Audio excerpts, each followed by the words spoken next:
প্রায় আড়াই মাস বন্ধ থাকার পরও অনড় শিক্ষক সমিতি, কুয়েটে ক্লাস শুরু নিয়ে নতুন অনিশ্চয়তা। রাষ্ট্র সংস্কারের প্রস্তাব নিয়ে ঐকমত্য কমিশনের সঙ্গে বসেছে 12 দলীয় জোট, বসবে বাসদ ও জাসদ। শেখ মুজিবের ছবি বাদ, জুলাইয়ের গ্রাফিতি বুকে নিয়ে ঈদের আগেই হাতে আসবে নতুন টাকা।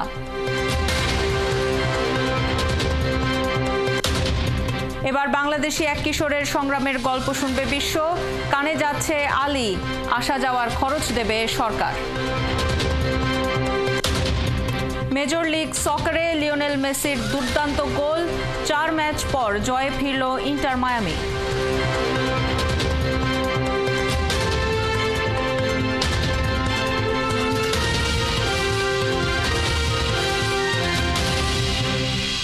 স্বাগত সংবাদ সংযোগে, সাথে আছি আফসানা শাওন। শুনছিলেন প্রধান শিরোনাম, এবারে বিস্তারিত। 2 মাসেরও বেশি সময় পর আজ থেকে খুলনা প্রকৌশল ও প্রযুক্তি বিশ্ববিদ্যালয়ে কুয়েটের ক্লাস শুরু হচ্ছে। সিন্ডিকেট সভার সিদ্ধান্ত অনুযায়ী সকাল 10টা থেকে সব ক্লাস শুরু হচ্ছে। গত 19শে ফেব্রুয়ারি থেকে অনির্দিষ্টকালের জন্য কুয়েট বন্ধ এবং 25শে ফেব্রুয়ারি থেকে আবাসিক হল বন্ধ ঘোষণা করা হয়েছিল। 25শে April VC professor doctor Masum এবং pro VC professor doctor Sheikh Shariful আলমকে অব্যাহতির পর 1 মে চুয়েটের অধ্যাপক ডক্টর হজরত আলীকে ভারপ্রাপ্ত ভিসির দায়িত্ব দেওয়া হয়। তিনি 3রা মে দায়িত্ব গ্রহণ করেন এবং বিশ্ববিদ্যালয় সচল হয়।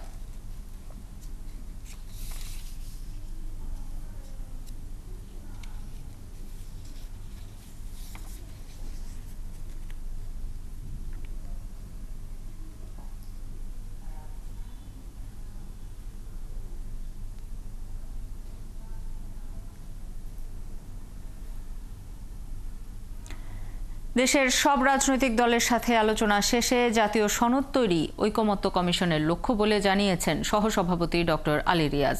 সকালে সংসদ ভবনের এলডি হলে 12 দলীয় জোটের সঙ্গে আলোচনা শুরুর আগে একথা বলেন তিনি। সব রাজনৈতিক দলে নিজেদের মধ্যে আলোচনা করে ঐকমত্যে পৌঁছানোর আহ্বান জানান তিনি। আলোচনার শুরুতে 12 দলীয় জোট প্রধান মোস্তফা জামান হায়দার জানান, প্রস্তাবিত সংস্কারে বেশ কিছু বিষয়ে দ্বিমত থাকলেও কমিশনের অনেক প্রস্তাবে একমত 12 দলীয় জোট। ভবিষ্যতে যাতে আর কোনো ক্ষমতাধর ব্যক্তি সংবিধানের আমূল পরিবর্তন ঘটাতে না পারেন, সে বিষয়ে দ্রুত সময়ের মধ্যে সমাধান দরকার। বেলা 3টায় বাংলাদেশের সমাজতান্ত্রিক দলের সঙ্গেও আলোচনা করবে কমিশন। রাষ্ট্র সংস্কারে এ পর্যন্ত 35টি রাজনৈতিক দলের কাছ থেকে কমিশন মতামত পেয়েছে।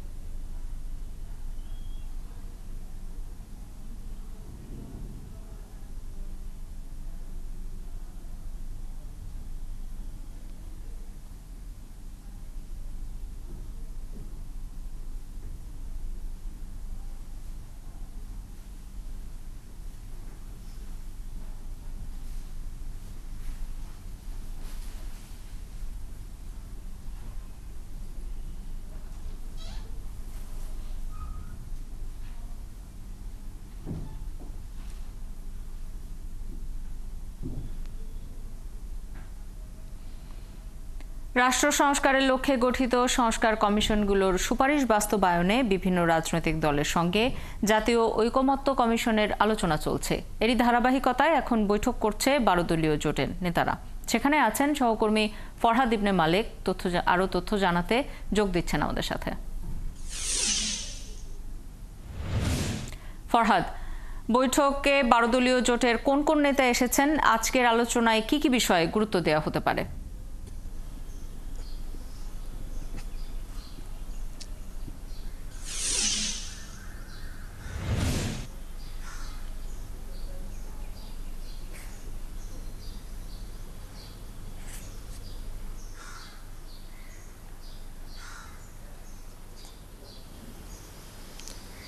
শোন, 12 দলীয় জোট যেহেতু 12 দল, সেই 12 দলের মধ্যে আজ বৈঠকে 12 দলেরই আসার কথা ছিল। তবে এক দলের নেতা অসুস্থ থাকায় 12 দল থেকে একজন বাদ দিয়ে 11 জন এসেছে, অর্থাৎ 12 দলীয় জোটের 11 জন সদস্য এখানে এসেছেন ঐকমত্য কমিশনে। আর ঐকমত্য কমিশনের 5 কমিশনের 5 জনই উপস্থিত রয়েছেন সহসভাপতি আলী রিয়াজের নেতৃত্বে। 12 দলকে নেতৃত্ব দিচ্ছেন মোস্তফা জামাল হায়দার, জাতীয় পার্টি জাফরের প্রধান যিনি। বৈঠকটি শুরু হয়েছে। বৈঠকের শুরুতে যেমন অন্যান্য দিনের মতো স্বাভাবিকভাবেই ঐকমত্য কমিশনের সহসভাপতি কথা বলেন। ঐকমত্য কমিশনের সহসভাপতি আমাদেরকে যে বিষয়গুলো বলেছেন, যে সবার সামনে যে বিষয়গুলো বলেছেন, যে শুধু ঐকমত্য কমিশনেরই দায়িত্ব নয় যে এই বিষয়গুলো ঐক্য তৈরি করার বিষয়। ঐক্য তৈরি করতে হলে সবগুলো রাজনৈতিক দল যারা ফ্যাসিবাদের বিরুদ্ধে ছিল, যারা ফ্যাসিবাদের বিরুদ্ধে লড়াই করেছে, সবার নিজেদের মধ্যে আলোচনা করে ঐক্যে পৌঁছতে হবে। আর 12 দলীয় জোটের প্রধান আমাদের সামনে একই কথাগুলো বলেছেন, যে তারাও চান যে সবাই মিলে একটা ঐক্য তৈরি করতে, যে ঐক্যের ফলে একটি সনদ তৈরি হবে, নির্বাচন খুব দ্রুততার সাথে তৈরি হবে। তবে এই ঐকমত্য কমিশনের ঐক্য তৈরি করতে যাতে এত বেশি দেরি না হয়ে যায় যে ঐক্যে নির্বাচনে বিলম্ব হয়, এই বিষয়টি নিয়ে কথা বলেছেন। জানিয়ে রাখতে চাই যে 166টি প্রস্তাবের মধ্যে 110টি প্রস্তাবে একমত পোষণ করেছে 12 দলীয় জোট। এখানে 48টি প্রস্তাবে তারা আংশিক মত দিয়েছে, আর 8টি প্রস্তাবে তারা 48টি প্রস্তাবে তারা একমত পোষণ করতে পারেনি, আর 8টি প্রস্তাবে তারা আংশিক মত দিয়েছে। এই বিষয়গুলো নিয়ে আলোচনা হচ্ছে, আলোচনাটি চলছে, 3টা পর্যন্ত আলোচনা চলার কথা রয়েছে। আমরা আশা করছি দুপুরের পর বিস্তারিত বিষয় জানতে পারবো, তারা কি কি বিষয়ে একমত পোষণ করলো, কি কি বিষয়ে পরামর্শ দিয়েছে, আর কি কি বিষয়ে তারা একেবারেই একমত পোষণ করতে পারেনি। শাওন, এখন পর্যন্ত খবর রাখতে থাকুন ফরহাদ। নিশ্চয়ই আরো তথ্যের জন্য পরবর্তী সংবাদ সংযোগে আপনার কাছে ফিরবো। সহকর্মী ফরহাদ ইবনে মালিক যুক্ত ছিলেন। প্রায় 4 মাস লন্ডনে চিকিৎসাধীন থাকার পর আগামী মঙ্গলবার সকাল 10:30টায় ঢাকায় পৌঁছবেন বিএনপি চেয়ারপারসন খালেদা জিয়া। তাকে উষ্ণ সংবর্ধনা দিতে জোর প্রস্তুতি নিয়েছেন দলটির নেতারা। সাবেক প্রধানমন্ত্রী খালেদা জিয়া কাতারের আমিরের পাঠানো বিশেষ রাজকীয় এয়ার অ্যাম্বুলেন্সে সোমবার হিথ্রো আন্তর্জাতিক বিমানবন্দর থেকে রওনা দেবেন। এ সময় তার সঙ্গে থাকবেন 2 পুত্রবধূ ডাক্তার জুবাইদা রহমান এবং শর্মিলা রহমান। সেখানে তাদের বিদায় জানাতে বিমানবন্দরে থাকবেন তার ছেলে এবং বিএনপির ভারপ্রাপ্ত চেয়ারপারসন তারেক রহমান। এয়ার অ্যাম্বুলেন্সটি মঙ্গলবার সকাল 10:30টায় হযরত শাহজালাল আন্তর্জাতিক বিমানবন্দরে পৌঁছবে। লন্ডন থেকে আজ রবিবার রওনা হয়ে সোমবার ঢাকায় পৌঁছানোর কথা থাকলেও পরবর্তীতে খালেদা জিয়ার ভ্রমণ পরিকল্পনায় পরিবর্তন এনে একদিন পেছানো হয়। মঙ্গলবার ঢাকায় পৌঁছলে বিমানবন্দরে তাকে স্বাগত জানাবেন মহাসচিব মির্জা ফখরুল ইসলাম আলমগীর এবং দলের স্থায়ী কমিটির শীর্ষ নেতারা। সেখান থেকে খালেদা জিয়া যাবেন গুলশানে নিজ বাসভবন ফিরোজায়।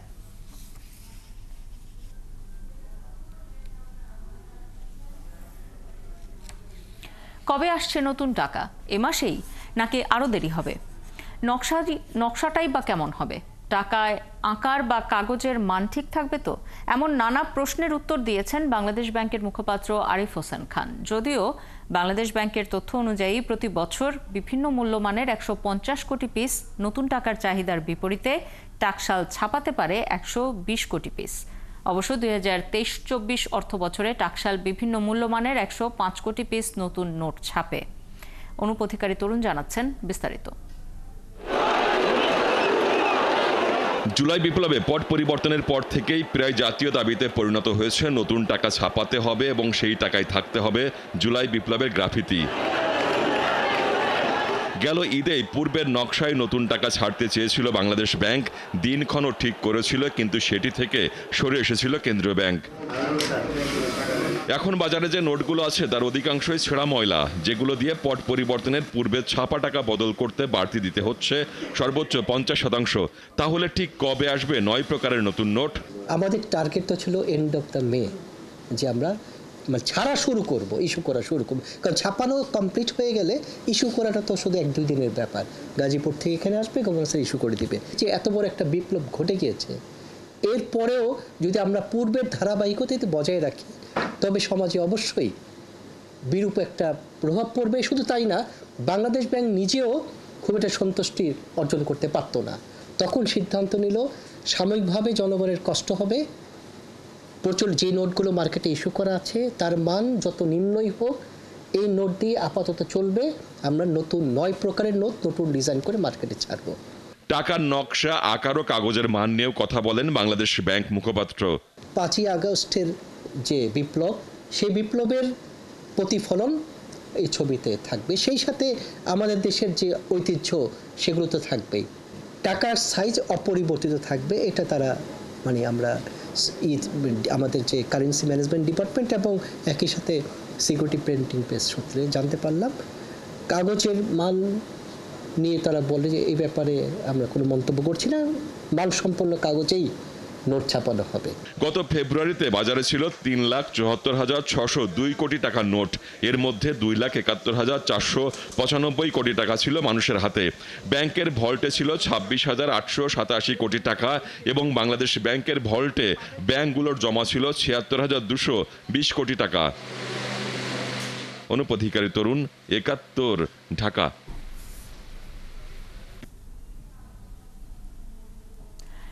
দর্শক, শুরুতেই যেটি জানাচ্ছিলাম যে প্রায় ১.৫ মাস পর খুলনা প্রযুক্তি এবং প্রকৌশল বিশ্ববিদ্যালয়ের ক্লাস শুরু হয়েছে। সেখানকার সবশেষ খবরাখবর নিয়ে যুক্ত হচ্ছেন সহকর্মী কনক রহমান।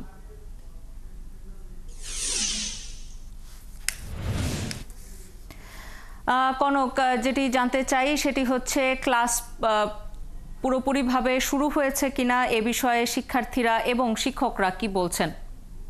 না, ক্লাস তো পুরোপুরিভাবে কোনোভাবেই শুরু হয়নি, যেহেতু শিক্ষকরা ক্লাস বর্জন করেছেন।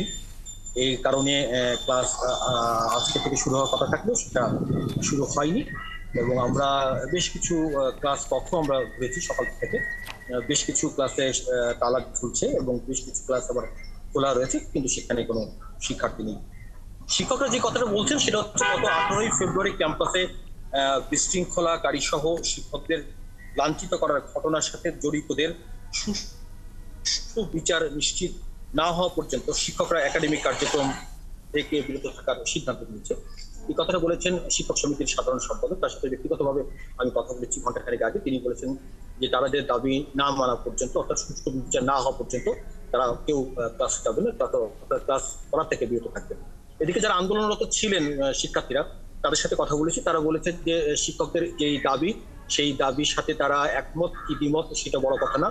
বড় কথাটা হচ্ছে যে যেহেতু কুয়েট কর্তৃপক্ষ বা সিন্ডিকেট তার কুয়েট খুলে দিয়েছে, ক্লাস করার কথা বলা হচ্ছে, সেহেতু তারা চাচ্ছেন যে শিক্ষকরা তাদের ক্লাসে ফিরে তাদের ক্লাস শুরু করবেন। অর্থাৎ যে দোটানা অবস্থা বেশ 2 মাস ধরে চলছিল, সেই দোটানা অবস্থাতে বর্তমান রয়েছে। আর শিক্ষকরা এখনো পর্যন্ত ক্লাসে যোগ না দেওয়ায় কুয়েতের যে অচল অবস্থা, সেই অচল অবস্থা এখনো বিরাজমান। কনক, আপনাকে ধন্যবাদ যুক্ত হবার জন্য।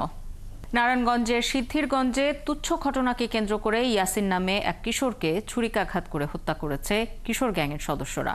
স্থানীয়রা জানান, শনিবার রাতে ইয়াসিন নামে ওই কিশোর সিদ্ধিরগঞ্জ থানার লাকিবাজার এলাকার একটি দোকানে বসেছিল।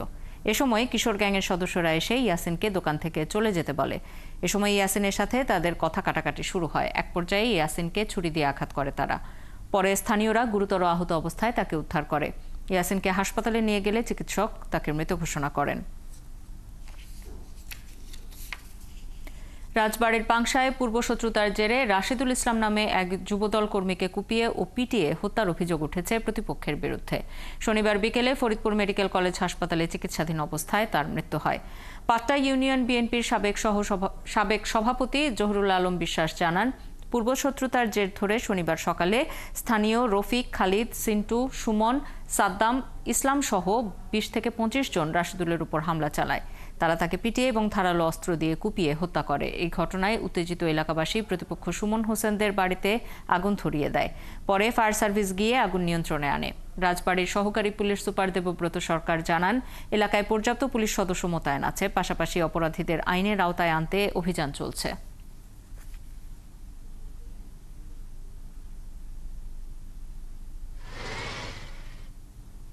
শেরপুরের নালিতাবাড়িতে ড্রাম ট্রাকের চাপায় ব্যাটারি চালিত অটোরিকশা চালকের মৃত্যু হয়েছে। এই ঘটনায় আহত হয়েছে অটোরিকশার 5 যাত্রী। নালিতাবাড়ি থানার ভারপ্রাপ্ত কর্মকর্তা সোহেল রানা জানান, শনিবার রাতে উপজেলার বাইটকামারি এলাকায় এই দুর্ঘটনা ঘটে। নাকুগাঁও বন্দর থেকে একটি ড্রাম ট্রাক পাথর বোঝাই করে ঢাকার উদ্দেশ্যে যাচ্ছিল। এ সময় নালিতাবাড়ি ঢাকা মহাসড়কের বাইটকামারি এলাকায় পৌঁছালে বিপরীত দিক থেকে আসা একটি অটোরিকশার সাথে সংঘর্ষ হয়। এতে অটোরিকশাটি দুমড়ে মুচড়ে যায় এবং ঘটনাস্থলেই মৃত্যু হয় তজুমুদ্দিন তারার। আহত হয় অটোরিকশার 5 যাত্রী। পরে স্থানীয়রা আহতদের উদ্ধার করে হাসপাতালে পাঠায়। নিহত অটোরিকশা চালক তজুমুদ্দিন তারা উপজেলার গেরামারা গ্রামের বাসিন্দা।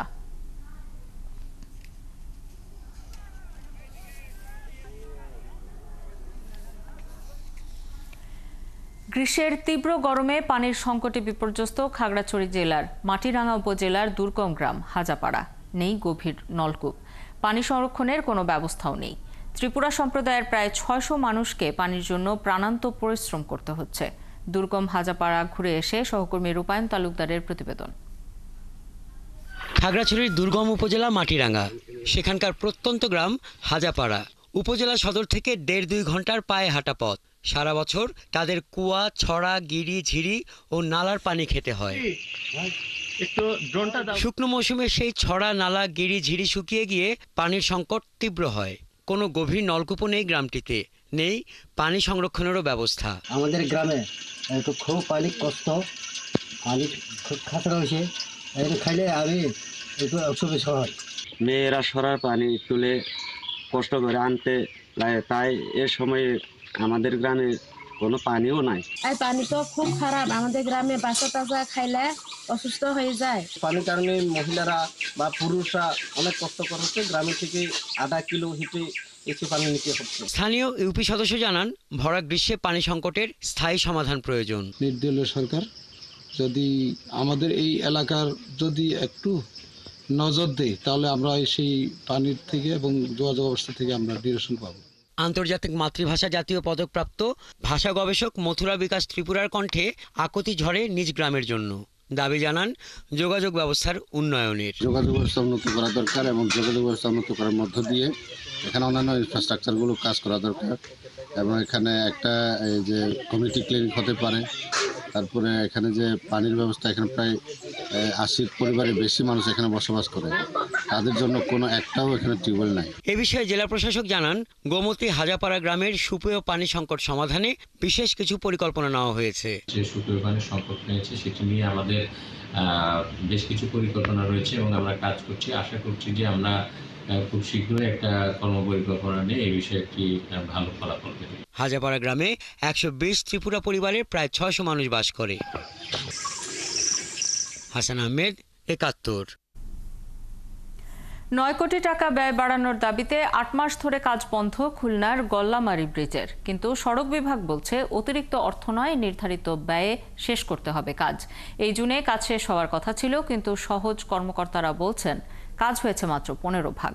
অথচ নির্মাণ কাজের কারণে বহু মানুষের যাতায়াত দুর্ভোগ বেড়েছে। এদিকে কাজ শেষ করার জন্য আরও ১ বছর সময় চেয়েছে ঠিকাদারি প্রতিষ্ঠান। অনেকেই বলছেন এটা খুবই অযৌক্তিক, এতে মানুষের দুর্ভোগ দীর্ঘ হলো। কনক রহমানের প্রতিবেদন। ২০২৩ সালের ১ অক্টোবর শুরু হয় ৬৮.৭ মিটার লম্বা ও ২৩ মিটার প্রশস্ত Khulna Gallamari ৪ lane steel arch সেতু নির্মাণের। ময়ূর নদের ওপর এই সেতুর কাজ শুরুর ১৬ মাস পরে এলাকার বহু মানুষ অভিযোগ করেছিলেন অগ্রগতি নিয়ে। পরে সরজমিন গিয়ে দেখা গেল পাইলিংয়ের জন্য সারিবদ্ধভাবে রাখা হয়েছে রিং, মরিচা ধরেছে রডে। সেতুটি দাঁড় করাতে 2টি অ্যাপার্টমেন্ট থাকার কথা, আছে একটি। কাজ বন্ধ থাকায় চারিদিকে বড় ঝোপঝাড়। সেতুতে যানবাহন ও পথচারীদের ওঠানামার জন্য দুই পাশে প্রায় ৭৫০ মিটার অ্যাপ্রোচ রোড নির্মাণের কোনো উদ্যোগ দেখা গেল না। নগরীর নিরালা থেকে সেতু ও সেতু থেকে বটিয়াঘাটা প্রবেশপথ পর্যন্ত অ্যাপ্রোচ রোড হওয়ার কথা থাকলেও সেটিরও কোনো চিহ্ন নেই। তবে ঠিকাদারি প্রতিষ্ঠানের দাবি মোট ৬৪টি পাইলের মধ্যে ৩২টি আর 4টি পাইল ক্যাপের মধ্যে 2টি নির্মিত হয়েছে। আর সড়ক বিভাগ বলছে সেতুর জন্য হ্যাঙ্গার, বেয়ারিং ও নাটবল্টু ড্রয়িংয়ের কাজ শেষ। ফেব্রিকেশন ড্রয়িংয়ের জন্য মন্ত্রণালয় ও সড়ক বিভাগে বৈঠক চলছে। সড়ক বিভাগের নির্বাহী প্রকৌশলী দপ্তরে দেখা মেলে ঠিকাদারি প্রতিষ্ঠানের প্রকল্প প্রকৌশলীর সাথে। তিনি জানান, সওজের গাফিলতির কারণে কাজের ব্যয় নির্ধারণ ঠিক হয়নি। এস্টিমেটটা যারা করছিল এবং যারা টেস্ট যারা করছিল তারা আদৌ সঠিক রিপোর্ট দিছিল কিনা, তারা আসলে খুবই গুরুত্ব সহকারে খতিয়ে দেখলে হয়তো এটা থাকতো না। তবে গাফিলতির বিষয়টি আমলে আনতে রাজি হননি সড়ক বিভাগের তত্ত্বাবধায়ক প্রকৌশলী। কতটুকু পরিমাণ বাড়তেছে, কতটুকু কমতেছে, এটা আমরা পাঠাই। তার উপর সেই টেকনিক্যাল কমিটি বাস্তবতা নিয়ে কোনটা প্রয়োজন কোনটা বাদ, কোনটা যেটা প্রয়োজন সেটা অ্যাকসেপ্ট করবে, যেটা প্রয়োজন সেটা বাদ দিয়ে বলবে এটা করার দরকার নেই। নতুন সেতু নির্মাণের কারণে গা ঘেঁষে অকার্যকর একটি সেতুর উপর নির্ভর করতে হচ্ছে প্রতিদিন খুলনায় প্রবেশ ও বের হওয়ার প্রায় 1.5 লক্ষ পথচারী ও যানবাহনের। তীব্র যানজটের মুখে পড়ছে সাধারণ মানুষ। এখান থেকে 0 পয়েন্টে যাওয়ার বা গল্লামারি আসার বিকল্প কোনো রাস্তা নাই, ফলে এই রাস্তা দিয়ে যাওয়া আসার কারণে প্রচুর যানজট এবং ব্যাপক সমস্যার সৃষ্টি হয়। আমাদের ভোগান্তি শেষ নাই, মনে করেন বাস ঢুকবে, ট্রাক ঢুকবে, সব একই রাস্তা দিয়ে আবার আসবে যাবে।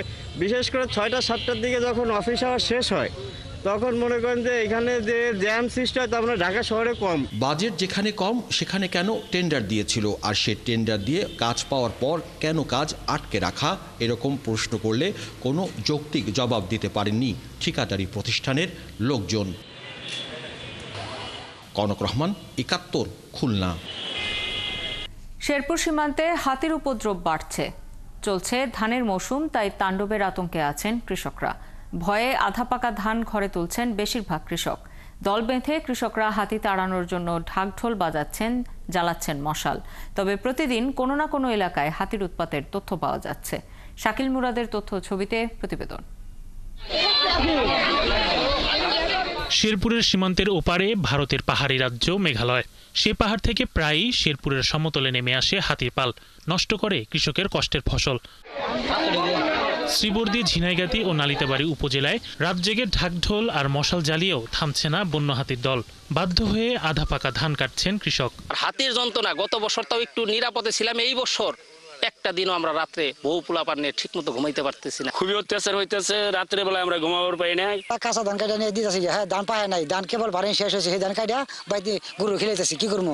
এলাকার কৃষকরা জানান, ভারতের তুলনায় বাংলাদেশের অংশে খাবার বেশি থাকায় শেরপুরে হাতির আনাগোনা বেশি। হাতির অত্যাচারে আমরা পাহাড় লাগা, বাড়িঘর ভাঙচুর, ধান ক্ষেত ভাঙচুর, অত্যাচার, মানুষ মারা, এরকম জুলুম চালাইছে। এটা সরকারের কাছে আমরা একটা ব্যবস্থা চাই বাঁচার জন্য। আবাদ করে কি লাভ? এত টাকা পয়সা খরচ করে জমি আমার আবাদ করলো, এই ফসল আর ঘরে নিয়ে সব হাতির পেটে যায়। হাতির আক্রমণ থেকে বাঁচতে কৃষি কর্মকর্তারা সীমান্ত এলাকায় প্রচুর কলা গাছ এবং বেশি বেশি কাঁটাযুক্ত গাছ রোপণ করার পরামর্শ দেন। হাতি খাবারের খুঁজে আছে, সেই ক্ষেত্রে পাহাড়ের সীমান্তবর্তী এলাকাগুলোতে আমরা লেবু জাতীয় ফসলের কৃষকদেরকে উদ্বুদ্ধ করতেছি। 100% বা চিরতরে শেষ করতে পারবো না, কারণ হাতি এলাকায় আসবে, মানুষ এখানে বসবাস করবে, তো মানুষের সহাবস্থানটা জরুরি। হাতি ক্ষতি করবে, সেক্ষেত্রে সরকার বিধিমালা অনুযায়ী তাদেরকে ক্ষতিপূরণ দিচ্ছে এবং ভবিষ্যতেও দিবে। বন বিভাগের তথ্য মতে 2014 সাল থেকে এ পর্যন্ত জেলায় হাতির আক্রমণে মারা যায় 36 জন মানুষ, আর একই সময়ে মানুষের হাতে মারা গেছে 31টি হাতি। হাতি হত্যায় জেলায় 4টি মামলা হয়েছে। শরীফ আজাদ প্রীতম, ৭১। বাংলাদেশের কোনো এক গ্রামের 15 বছর বয়সী কিশোর আলামিনের সংগ্রামের গল্প শুনবে এবার কান চলচ্চিত্র উৎসব। উৎসবের ৭৮তম আসরে শর্ট ফিল্ম কম্পিটিশন বিভাগে ঠাঁই করে নিয়েছে বাংলাদেশের ছবি আলী। এই বিভাগে ঠাঁই পাওয়া এটি প্রথম কোনো বাংলাদেশের সিনেমা। নির্মাতা আদনান আল রাজীব বলেছেন, সিনেমার গল্প একই সঙ্গে লোকাল এবং গ্লোবাল। আরও জানাচ্ছেন পার্থ সঞ্জয়।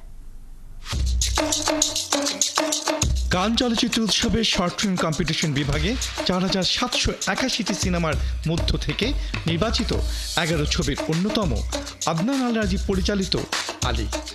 প্রযোজনায় রয়েছেন বাংলাদেশের তানভীর হোসেন এবং ফিলিপাইনের ক্রিস্টিন ডিলিয়ন।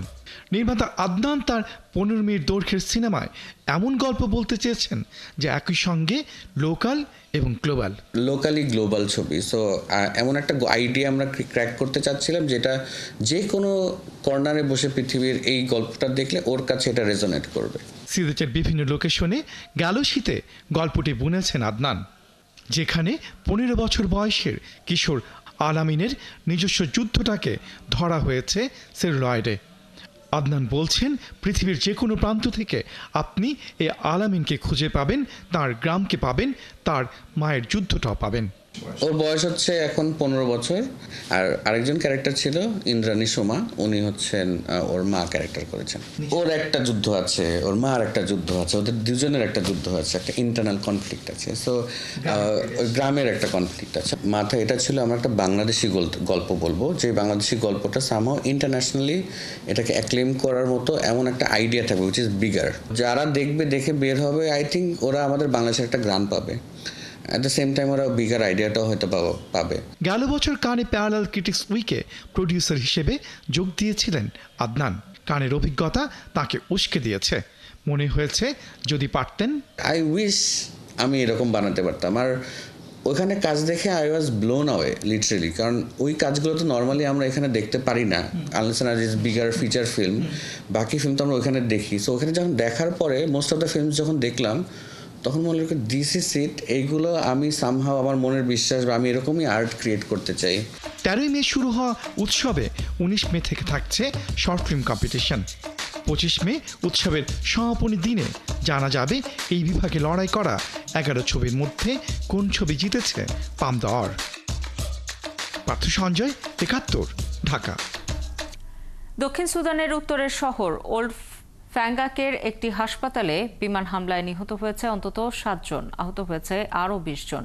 আন্তর্জাতিক সংস্থা ডক্টরস উইদাউট বর্ডার্স MSF এই তথ্য জানিয়েছে। এক বিবৃতিতে সংস্থাটি জানায়, হামলায় শহরের শেষ কার্যকর হাসপাতাল এবং ফার্মেসি ধ্বংস হয়ে গেছে, যা আন্তর্জাতিক মানবাধিকার আইনের সরাসরি লঙ্ঘন। এই হামলার পেছনে কারা ছিল বা কেন হাসপাতালটিকে লক্ষ্যবস্তু করা হলো তা স্পষ্ট নয়। দেশটির সামরিক বাহিনীর পক্ষ থেকেও কোনো আনুষ্ঠানিক মন্তব্য পাওয়া যায়নি। প্রত্যক্ষদর্শীরা জানিয়েছেন ওই ঘটনার কিছুক্ষণ পর কাছের বাজারেও হামলা চালানো হয়, যা সাধারণ মানুষের মধ্যে চরম আতঙ্ক ছড়িয়েছে।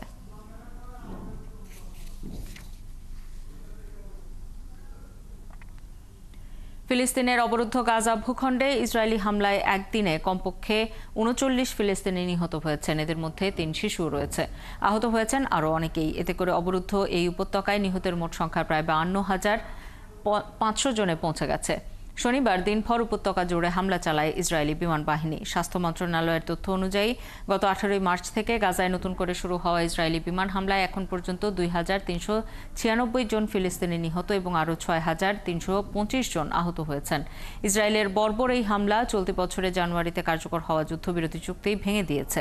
এদিকে ইসরায়েলের টানা অবরোধের কারণে মারা যাচ্ছে অনেক ফিলিস্তিনি। গাজা মিডিয়া অফিস জানিয়েছে, ইসরায়েলের অবরোধের কারণে কমপক্ষে 57 জন ফিলিস্তিনি অনাহারে মারা গেছেন।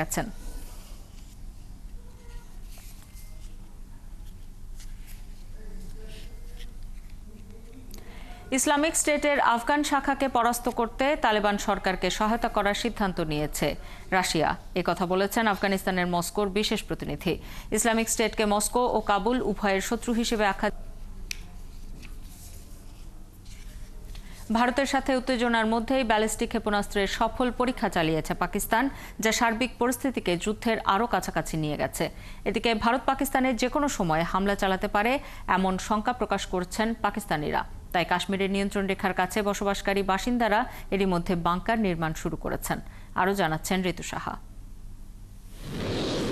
পেহেলগামের সন্ত্রাসী হামলার ঘটনাকে ঘিরে ভারত পাকিস্তানের মধ্যে উত্তেজনা এখন অনেকটা যুদ্ধের পথে। চরম উত্তেজনার মধ্যে পাকিস্তান শনিবার আবদালি ক্ষেপণাস্ত্রের সফল পরীক্ষামূলক উৎক্ষেপণ করেছে।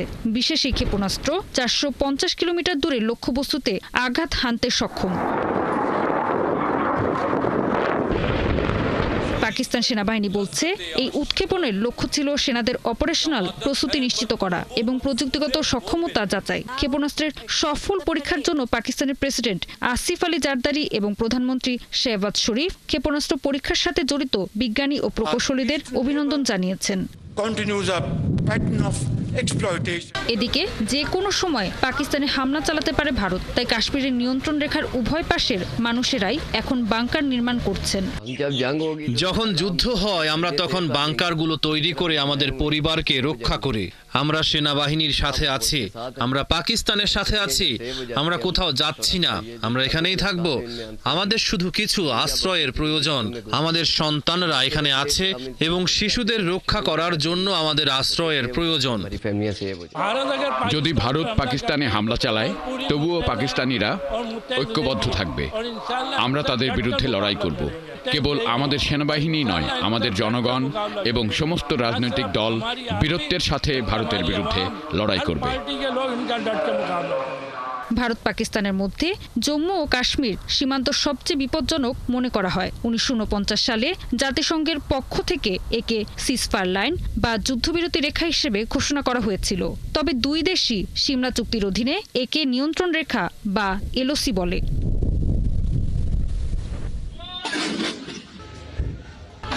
এদিকে ভারত ও পাকিস্তানকে চলমান উত্তেজনার মধ্যে সংযম দেখানো এবং আলোচনা চালিয়ে যাওয়ার আহ্বান জানিয়েছে ইউরোপীয় ইউনিয়ন। পাশাপাশি ভারত ও পাকিস্তানের মধ্যে ক্রমবর্ধমান উত্তেজনার প্রেক্ষাপটে জাতিসংঘ নিরাপত্তা পরিষদে শিগগিরই বৈঠক হতে পারে বলে জানিয়েছে গ্রিস।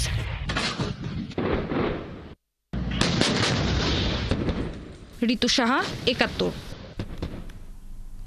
খেলার খবর।